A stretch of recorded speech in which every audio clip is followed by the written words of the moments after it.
Well, hey there, Anthony Metivier from magneticmemorymethod.com. Let's talk about using Loci for language learning. Now, we'll pack out what that actually means, but and let's talk about this loci word. You know, people don't even know how to pronounce it, and it really picks up on something from the last live that we did together. And I'm doing this one earlier in the day so that the people who can't be around for the late sessions can be on this session. But I want to really drill down on something important, because this issue with using your memory to link little pieces of information or bigger pieces of information with spots in the world, it confuses some people. And I think that one of the reasons why it confuses people is because this word Loci itself has to be learned, which is why in all the magnetic memory method books and trainings, I don't use it. I don't use it at all. And I don't think that it's useful to have to make you learn a word in order to start to learn a skill. So that's the reason I don't use it. It just, I use the word station, magnetic station. So what is a magnetic station instead of a Loci? Well, and you know what, if you're here, please send me a little comment. They show up on the screen, and click the like button, and I've got something for you that'll help make this a little bit more tangible. So definitely let me know that you're interested in these things. And okay, great. So Dejuan is here. Thank you. Hi, Dejuan. Great to see you. I want to give you a link to something, so make sure that you're definitely engaged. You need to come back to this video later and like post in the comments also as soon as it's published to make sure that you get it, and check the description, because we tried this the first time. Yeah, last time was my first YouTube live. Hi, Philippe. Really great that you're here. We tried this and it just kind of didn't work. It's not the same as Facebook Live. And if you want to be catching some Facebook Lives, I'm not going to do them as often as YouTube, but if you know, there's cool stuff on Facebook, so catch me over there if you like. Now, I really want you to understand something, and that is that location is the biggest asset that you have in your memory work, in your memory training, your memory development. And it is so powerful. If you had nothing else, Dejuan is saying introduced to your method, or you introduced method to your friends, they loved it. Thank you for telling people about the magnetic memory method. I really appreciate that, because it is so powerful. And if you just get in and use it and understand the power of location, that's it. But if you, I mean, that's just super powerful. But if you want to understand this thing about, if you want to use the word Loci, I mean, I'm not going to say don't use it, but if you want to, then just remember that location, you know, is connected to this word Loci. And in any case, I find it a big barrier for a lot of people. They have to learn something in order to learn, and just call it station. That's what I call it in a memory palace. And well, let's look at a particularly prickly one. D.A. Lit says hello. Hello, D.A. Lit. So glad that you're here. And let me know where you are in the world. Let me know what time it is where you are. You know, last time, if you didn't catch the last live, we were talking about time. And wow, that was a great session. Lots of books were mentioned that you can go read. Maybe we'll mention some books you can go read in this one as well. Different books, of course. But you know, we talked about making sure that you have a nice smile, like the Cheshire Cat here. And so Eric is from New Jersey, East Coast, USA. I know New Jersey. I spent a lot of time in Mountain Lakes, actually, in New Jersey when I was living in Manhattan. Chinese in Sydney, in Colombia. Sorry if I'm not reading yours out. I don't see them all. They come across kind of fast. But Loci, right? A location, a magnetic station. Let's just stick with that for now. Here's one right here. Wow, look at that. So this is a spot, and it's really clear and distinct and kind of prickly. Ooh, ow, you don't want that. Beaverton, Oregon, D.A. Lit, thank you for letting me at 4:30 p.m. Wow, okay, so this is not a bad time. It's early morning in Australia, in Brisbane, and it's just beautiful. The only deficit of anything is that it's just, people always ask me, how do you like Brisbane? How do you like Brisbane? I love Brisbane, but I always say, they say, don't you find it too hot? And I always say, no, can't you make it hotter? Anyway, I got lots of jokes out of that, but I'm serious. Like, it just can't be hotter. So that's a magnetic station. Why? Because learning a language, come across a new word or something, then all I'm going to do is I'm going to have this spot in mind, and then I'm going to start to shape and craft and mold some kind of, and this is really tricky. I've come to understand how difficult an issue this is, and we're going to make it simpler here.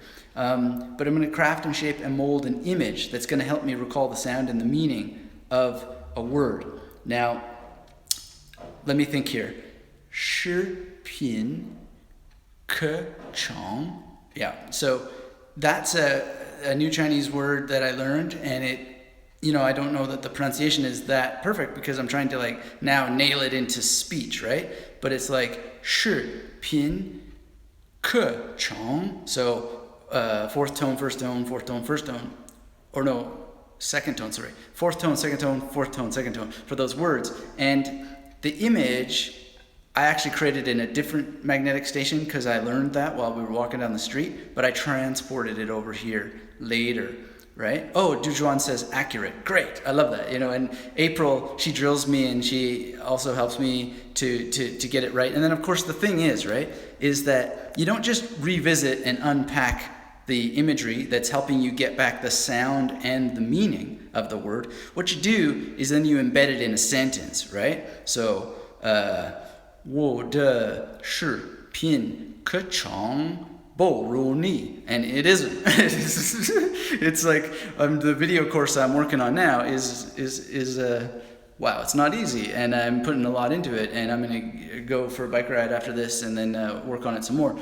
I'm kind of curious actually if you're gonna like this new video course that I'm doing. It's coming to Masam from Nepal. Wow, Nepal. I've always wanted to go there. Thank you for being here. I've always wanted to really see, some of the holidays that I've heard about there, the big festivals. Anyway, yeah, the new video course I'm working on, it's not easy, but I embed the phrase in a sentence. So you're using this spot. You're actually thinking about it to create the image there, not anywhere else. You don't do it in the void of your mind and then transport it over there later. You actually have it in mind and you tether it to that spot as you're creating it so that you know where to go to get it back. Abdiraham says hello from Somalia. Oh wow, I love that we got someone from Somalia here. That's fantastic, really exciting. Thank you for letting me know. Okay, so is that clear to everyone? Does that make sense? It's one of the questions I get a lot is, where do I create the image? How do I create the image and link it to the place?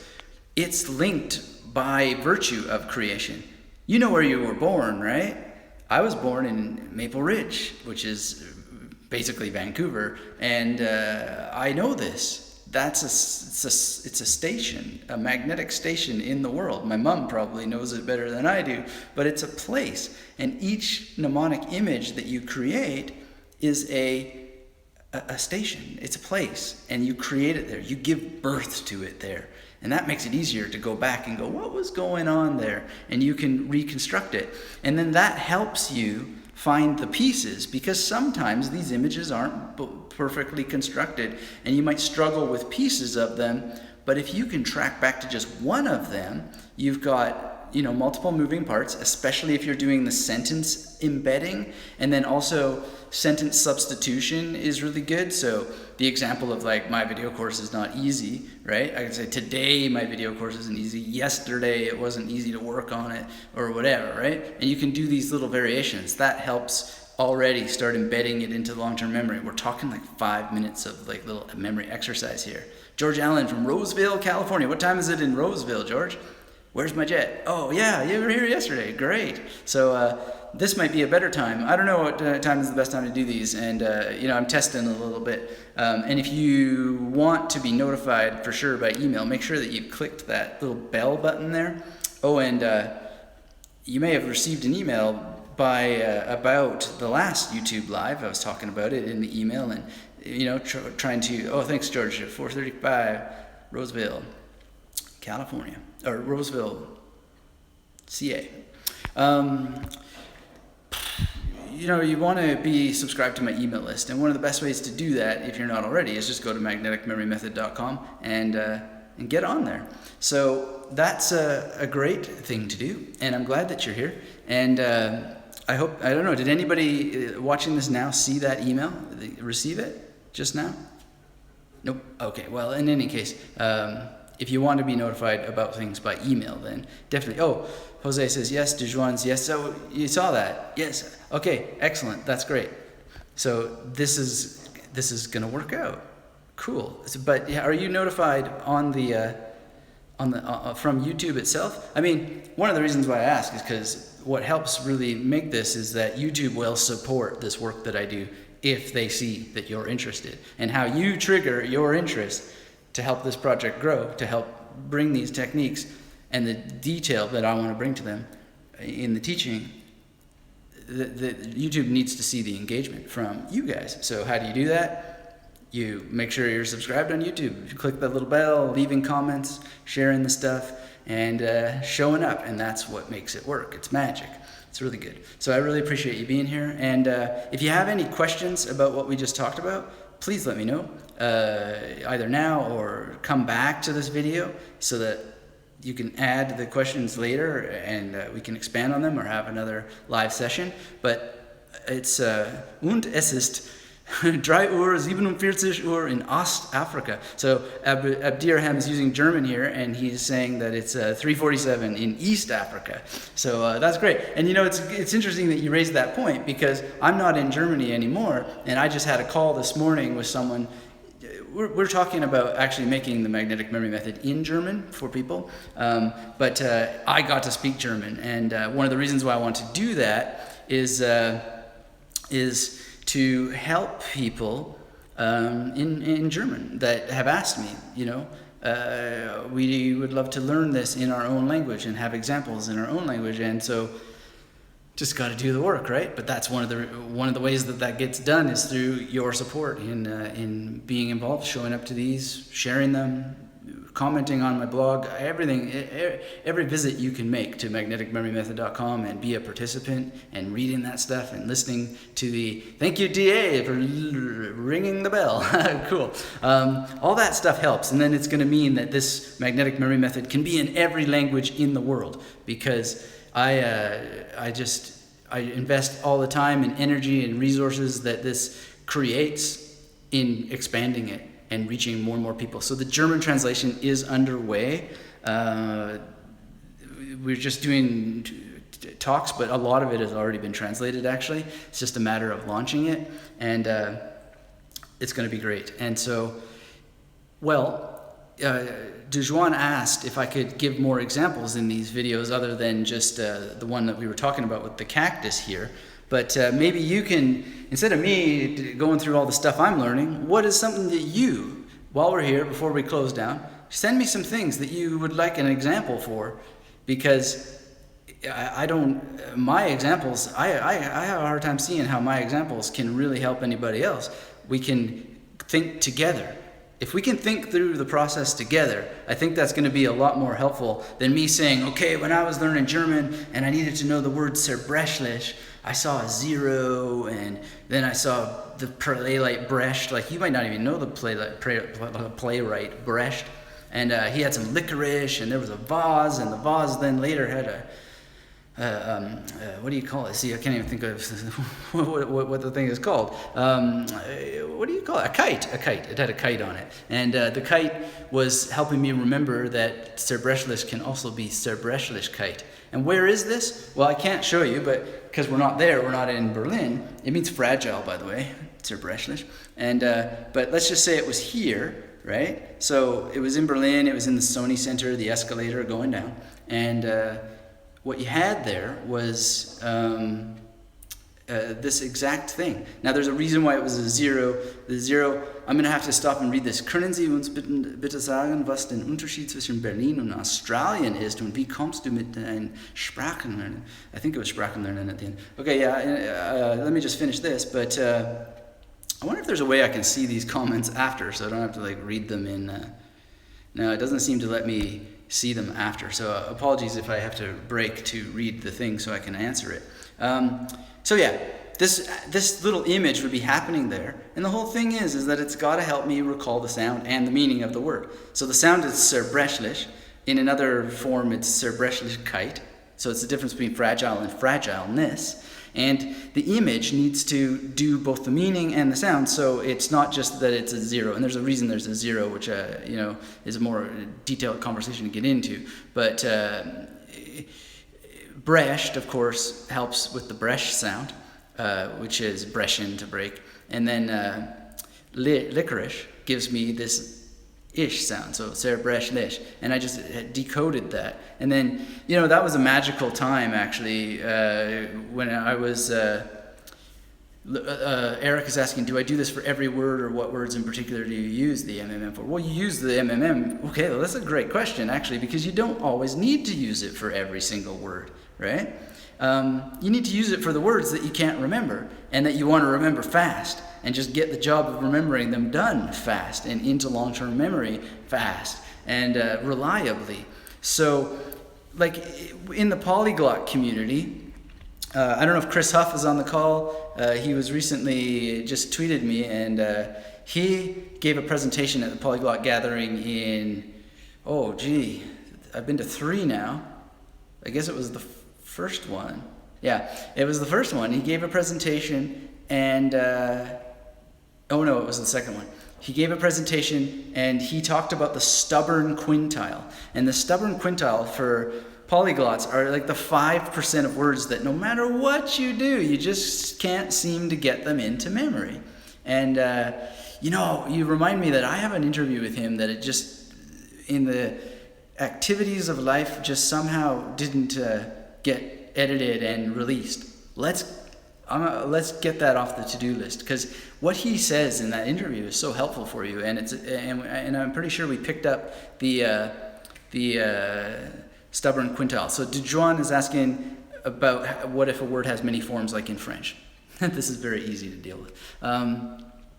So anyway, if we miss any of these questions, what's so fun about this is that we're actually seeing a live experiment in memory as we are doing this, because I'm trying to actively memorize all the questions that are coming and make sure that I answer them, but and also recalling things. Do that. Put yourself in situations where you are actually recalling and using your memory. That's how you get better at your memory. You study your memory. You be an observer of your memory. Don't worry about making mistakes.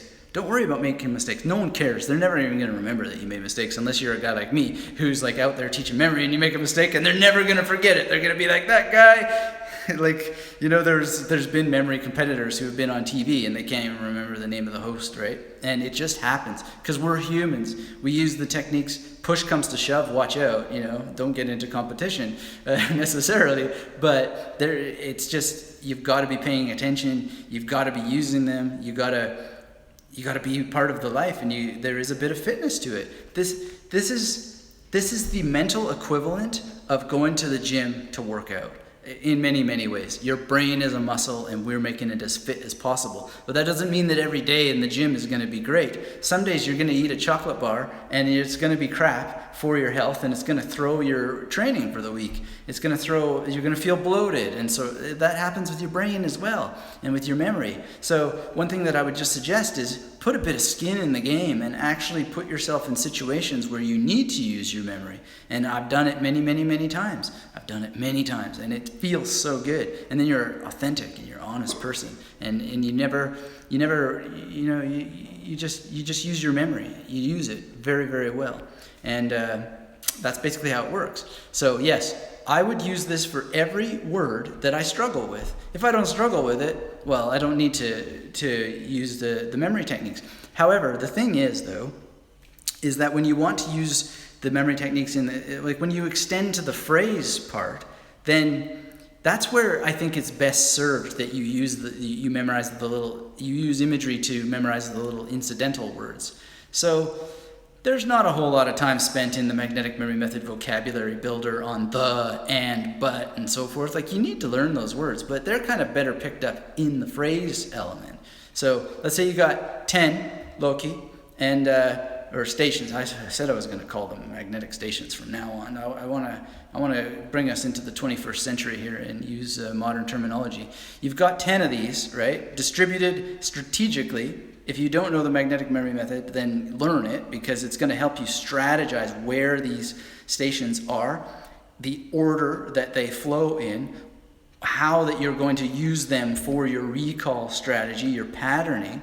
And when you do that, then you're going to have just the most easy ride. It's meant to be a roller coaster so that you can just go from there and then maybe over to this stool and then, you know, wherever. And it's just, your brain does not need to do the work. You just go from place to place to place. And what ends up happening is if you ever needed to do a phrase, right? And like you don't have room for all the stuff that you needed for zerbrechtlich or shirt, pen, chong. Sorry, I'm a little bit slow because I haven't totally embedded that into use. And that's one of the exciting things with Chinese is that I'm a lot faster with other things, but because I'm trying to obey the tones as I do it, it slows me down a little bit. But in any case, let's say I didn't have all of the space that I needed here, then I would I'm just going to quickly read this question. Matu, thanks for commenting, says, I'm very new to this. I have PTSD and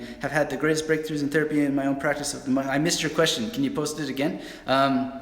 And please, if you have these things, I noticed yesterday, I don't know where to find the record of all the great comments and questions that people were making. There were really cool quotes that were coming up on the screen and so forth. I can't find them back. So if you can figure out yourself how to come back to this video and restate just a little summary of what you contributed, that would be amazing. It would be amazing for every person that comes back to this video.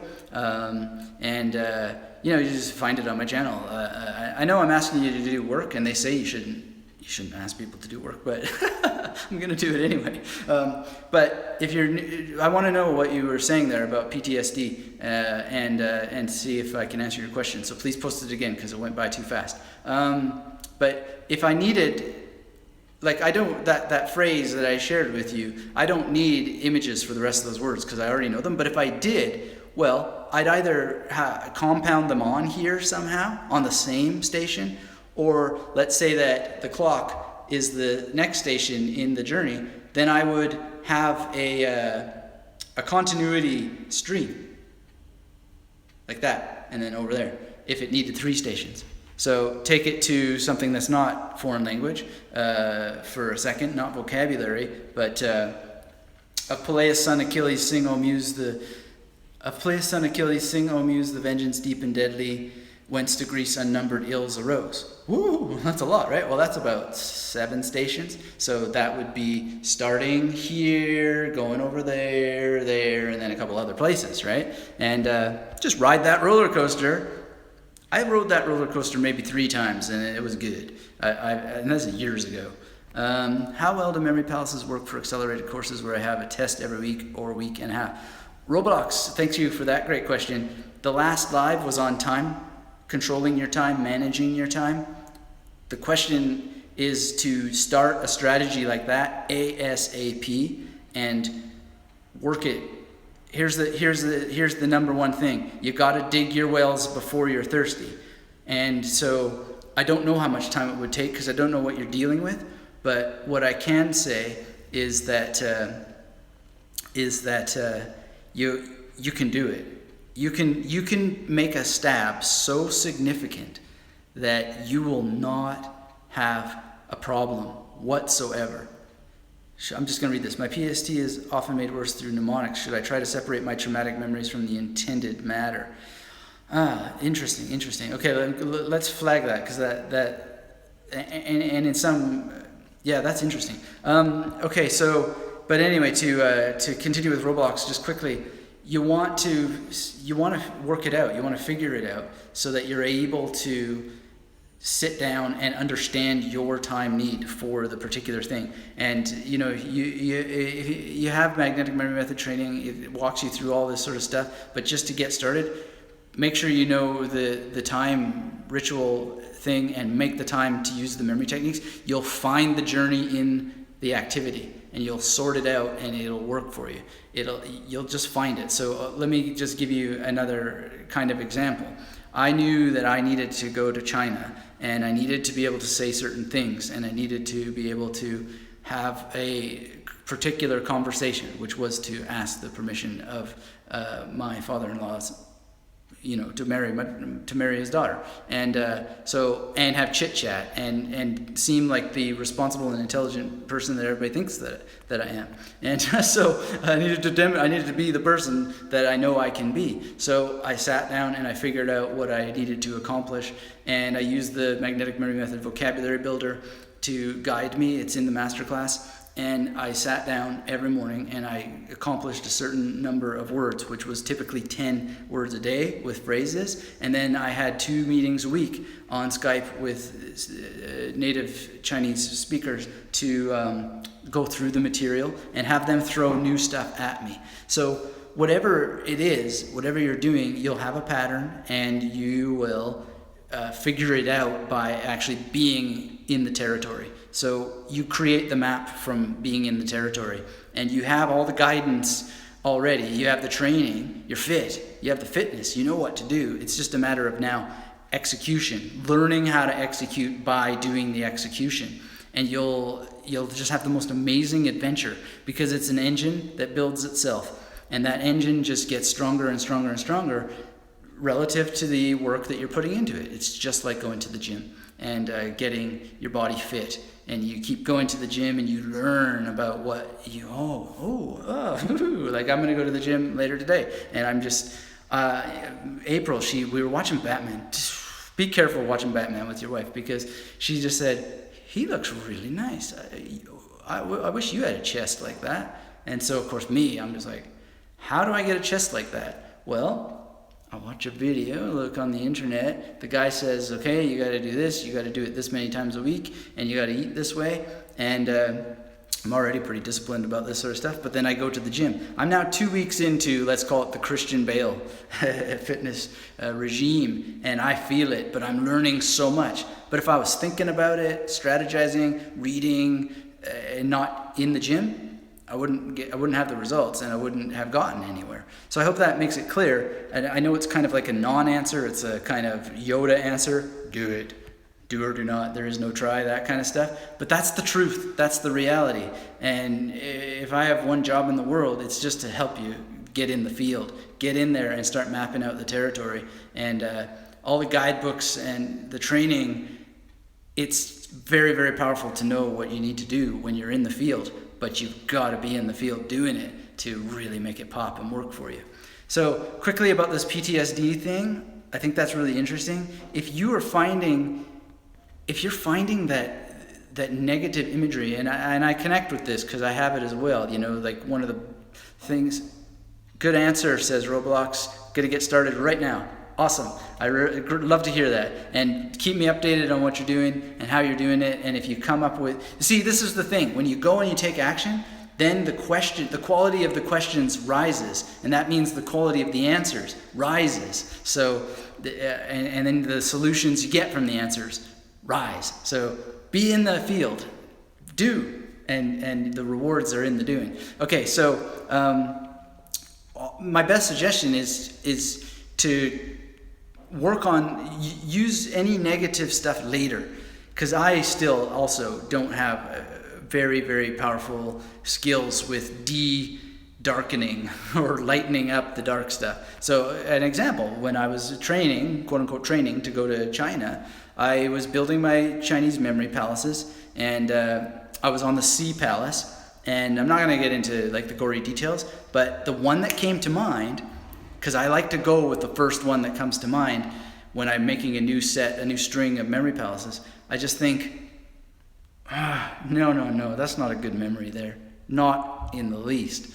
It was during a very dark time. I had come out of the hospital, and whatever, we don't need to go down that. But the point is that it was not a good place, and I thought to myself, I'm going to make this work. I'm experienced enough now with these techniques. I'm going to detox it. I'm going to get the darkness out, and it's going to become the best Mary Palace in the world, blah, blah, blah, blah, blah. 3 days in, and it's just resisting. It's just snapping stuff out of it. It doesn't want to be used. Let it go. There's dozen C memory palaces that I can find somewhere in my mind or in the world, or if push comes to shove, I can just make one. You know, I don't like to make ones. I like the real ones. I like places that I've been. But even in Berlin, where there ain't a whole lot of words that start with C, which means there aren't a whole lot of buildings that are named with words that start with C, there's always a way. And I found one. So I got it done, right? And it's just that simple, is just focus on the positive. And if you ever want to come back to the negative and like massage it, get some more results out of it and so forth, you always can. That's a future project, but focus on getting the outcomes and the results that you need. You got an exam to pass, get the information for the exam into your mind and use the stuff that's going to serve, and just avoid the stuff that isn't going to serve. Now, one of the questions that came up is, how do I find the difference between Germany and Australia? And okay, another question. Eric, how long approximately did it take for you to get through the 10 Chinese words a day in the morning? I rarely spent longer than, Me Too says, thank you, great, I'm happy that helped. I rarely spent longer than 30 to 40 minutes on my stuff. And that's including the little 9-minute meditation and a little bit of journaling and so forth. And I was using the Freedom Journal at that time. And it's not here, I used to have it here. Get one, the Freedom Journal. And if you want to support some, it's going to support a charity no matter which way you get it, but if you want to also support my charity for tracking purposes, use magneticmemorymethod.com/TFJ. TFJ is just for the letters of the Freedom Journal. And it's going to change your life. If you sit down and you do it and you use it, it's going to be so profound for you. You're going to love it. So I highly recommend that. And what it does is it helps you limit the time, it helps you focus, and you're really, really drilled down on it. So not much time. And you know, when it comes to the memory techniques though, like sitting down and encoding the words, so yeah, 30, 35, 40 minutes, but it's not a set it and forget it thing. It's, okay, created those images, and then throughout the day, walk in the journey. And I say walking not in a visual sense, but just going from station to station and decoding, checking for any problems, doing the magnetic memory method recall rehearsal pattern. We won't get into it in detail now, but you know, if you know the training, you know it.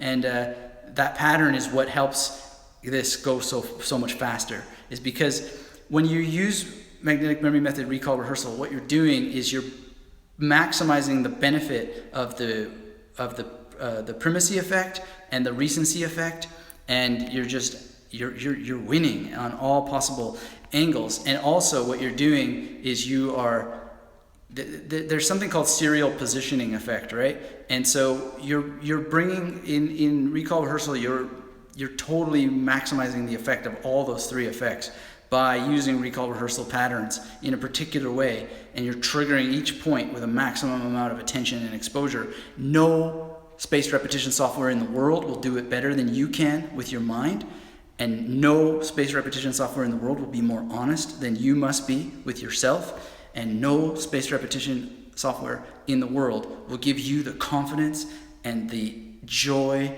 and the power of what happens when you can go back through 10 words and see, whoa, I remember. It's like amazing. It's a miracle, except for it isn't. It's just using your brain as your brain actually wants to be used in order to remember things. Okay? So, and that's the secret of this whole video. People want to know about language learning for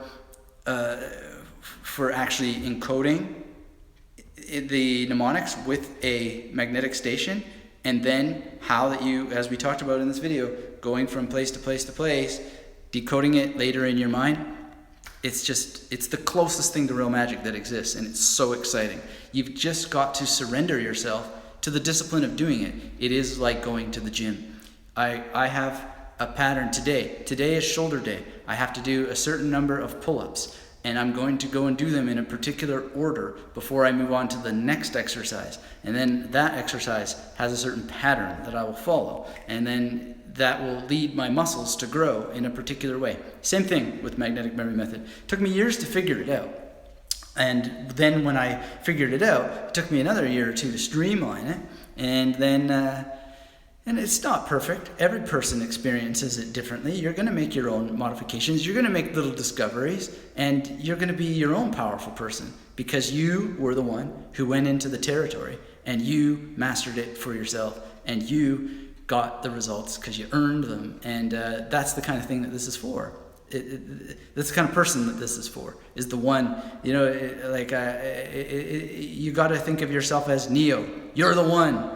You can do it. And you can come up with all the objections in the world while you're not the one, or this one isn't you, or you have aphantasia, or you have this or that problem, and so forth. As long as you do that game, as long as you play that game, then the most simple techniques in the world, they don't matter. It doesn't matter how simple the technique is, because you've got a barrier in your mind that is shutting out the reality of do this and get results. So Abdiram is saying, can you answer regarding the difference between Germany and Australia? I was just getting into that when another question came. So we're going to talk about the difference between Germany and Australia. And here's the thing.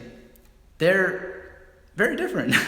So Germany is actually kind of more relaxed in many ways. Well, at least Berlin. So I think it's fair to say, I've lived in 2 different cities in Germany, and I've only lived in Brisbane for a little bit over a month and not seen any of the other parts of Australia. So my answer must be understood in that context. I don't have a great pool of data from which to inform impressions. But I did live in Germany for a very long time and in 2 different cities. And I feel that Germany is a bit more relaxed. But I love the energy in Australia. I love the pace. I love that you can go out every day and get sun, except for when it's raining. But I love that it rains. And I just I don't have any complaints, really. And, the culture is just very different. The culture is different because, there's just, let me put it to you this way. I'm Canadian, and it feels very much at home here. It's kind of like Canada has blended with the US and the UK. And so, but it's more on the Canadian angle of that blend. And the reason why I feel is, and again, this is not with some huge amount of experience here, but I feel that way because Canadians are still very much, I think, in the Wild West. We're still frontiers people. We're still pushing the boundaries. We haven't even conquered 30% of the land, and we probably never will because of how that land is structured. But we still live in the wild, and there's a lot of wild here in Australia as well. And the follow-up question there was, which place do I find better for language learning? Now that's an interesting question, because here I ask people, what language are you learning? What language are you learning? And they're just right? And so that is something I kind of miss, because there seems to be not such a big interest in language learning here so far. Again, I've only been here for less than a month and a half, and there may be just raving pockets of language learning fanatics in Australia, but that lack of interest in language learning, I think, is very easy to explain if it does exist, if I'm right in my impression. And that's because this country is not locked. It's not landlocked by what Germany has 9 other countries bordering it. I think that's accurate.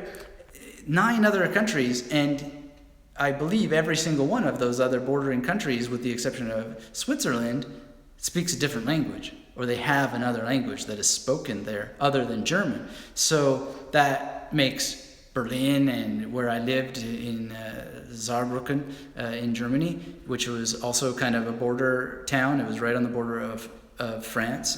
There's a funny picture of me on my bike where it shows the France thing. It's the most unlikely bike that you would ever ride across a country border, but it was just because it was only 10 minutes away, but or I guess 20 minutes away. But in any case, you get a lot more language variety in Europe, in period, but especially in Germany because of it being surrounded by so many other languages. But here, this is a giant island, and there really is no landlock requirement to engage with countries that speak another language. So in Canada, at least you have this big chunk of land right smack sort of east of center that is French. And you got to deal with another language in that country one way or the other. You're not landlocked with other things. You got English to the south there with the USA, but there is something to that. So in terms of language learning so far, just encountering multiple languages all over the place on the streets, then definitely Germany's going to win on that front, being in Europe. That said, here I get to hear Chinese all the time because there's a lot of Chinese people here, and I get to hear a bit of Spanish, and it really impressed the pants off of April. Like, my Spanish, it has backslid extraordinarily in some sense, but not so badly that when I saw someone I was just like blah blah blah, and April was like, whoa. So Dujuan is asking, do you really need to be in that country to speak the language perfectly? Let me answer that a different way.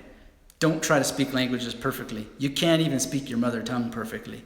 Try to speak the language authentically in a way that lets you communicate and touch the hearts and lives of the people that you're speaking with and understand them. And so if you don't go into this game with the fantasy notion of perfect, then you just have a much more fun time. And you can learn to speak authentically no matter where you are in the world. Any language you want to learn, you can find a way to speak it authentically just by using the internet, getting on Skype calls with people. That's it. That's my answer to that. So reframe the question. Always, I find a little tip for you here, and it comes from my years studying philosophy. Jujan says, thank you for asking that. It's a very good question and an opportunity to rethink the question. And that is what I spent a lot of time in my PhD and MA and my other MA and even my BA, was reading philosophy. And one of the things you learn to do in philosophy is you want to always reframe the question. Always think about, is this the best question? Is this the question to be asking? And you want to be able to think of that when you ask yourself questions. Is this the best question that I could be asking? And what happens if I change the question? Because changing the question changes the outcome, changes the answer, and you get better answers when you ask better questions. Low battery remaining. Low power mode. No, we're not going to go into low power mode, but what we are going to do is say thank you very much for being here. I really appreciate all these great and amazing questions, and come back to this video if you missed anything, you want to add a new comment.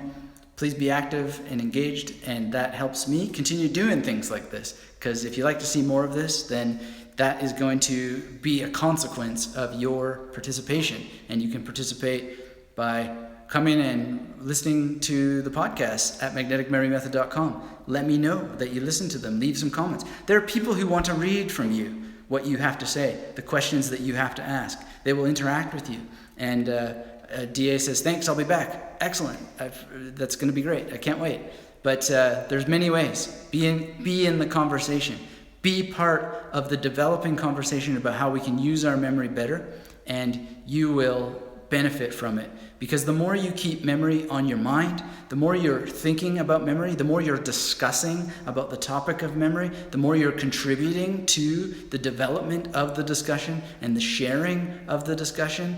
See you next time, Dujuan. Thanks for letting me know. June, thank you for being here, letting me know where you're from. Oh, Oscar, glad you're here again. Thank you so much for being here. The more you're part of this, the more it grows. We are in a renaissance of mnemonics right now. Imagine this. The moment in history when we are relegating the most of our memory to the computers than ever before in the history of computing is the same moment that the World Memory Championships has reached its 25-year anniversary last time, and people are still breaking these records like crazy. This is a mnemonics renaissance. We are in a moment of history for memory that is so extraordinary, so powerful, so wonderful, and you're here right now. You've showed up for it. Keep showing up, because there is going to be a class of people who will arise who have protected themselves from digital amnesia because they're using their minds without the assistance of machines. Who do you think's going to win? The weak or the strong? The smart or the want to be smart? It's going to be the ones who are using their minds, and using their minds at least somewhat in accordance with how We used to use our minds. Now, I'm not making a romantic image of history where everybody was smarter than they are now. We're all really, really smart. But it's not about intelligence. It's about quickness. It's about wit. It's about the depth of understanding. It's about the quality of the questions that you ask. And I'm very afraid that the quality of the question is going down as more people are just relegating the memory of the answers to the machines, to Google, to databases, and so forth. We need that in our minds. We need it not because we need the knowledge as such all the time, but because we need the mental fitness. We need our brains to be strong, just like we need our muscles to be strong in our body.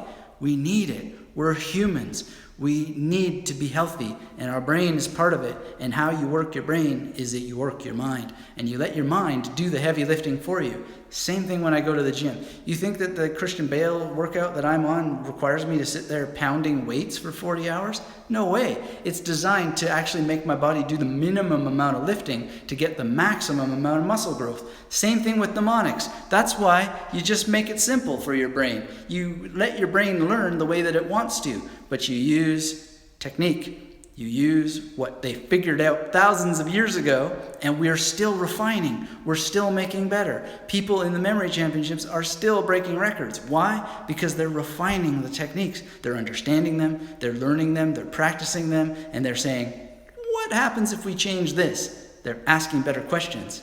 And you don't have to go and compete in a memory championship to get the benefit of that. You just go to apply it to your studies. So, with that in mind, if you're learning a language and you watch this to get some tips on how to use these better, I hope that you were well served. I hope that you'll understand that the way that you actually get the results is you do this stuff. If you need help, come to magneticmemorymethod.com. I'm really happy to be there. There's resources like crazy. I've been doing this for more than 5 years now, and it just keeps getting better and better and more fun the more people join the party. So help me bring more people to the party. That'd be great. And until we get a chance to do this again, just be involved. Come over to magneticmemorymethod.com, and until then, keep yourself magnetic, and I will press the finish button. Thanks for being here. Much magnetic love from my heart to yours, from my memory to yours. And until then, talk soon.